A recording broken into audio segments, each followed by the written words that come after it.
Assalomu alaykum. Asosan yog'ingarchilikli havoda bilak suyaklarining shikastlanishi haqida gaplashamiz. Bilak suyaklarining shikastlanishi asosan qo'lga suyanib yiqilgan vaqtda bo'ladi.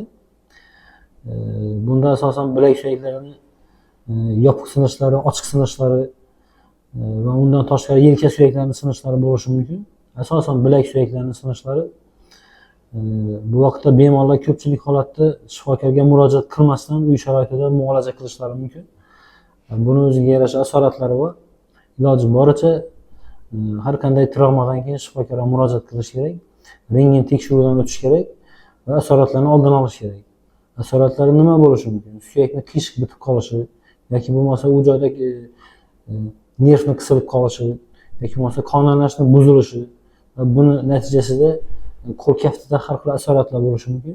Asosan bilak suyaklari sinishlarida birinchi yordam sifatida gips bog'lami qo'yiladi. Agarda rentgen tekshiruvda suyak bo'laklari joyidan siljimagan bo'lsa, gips bog'lami bilan ko'pchilik holatlarda bitadi. Agarda suyak bo'laklari joyiga tushmagan bo'lsa, bunaqa holatda operatsiya qilish kerak. Iloji boricha suyakni vaqtida joyiga to'g'irlash asoratlarni oldini olish uchun yordam beradi.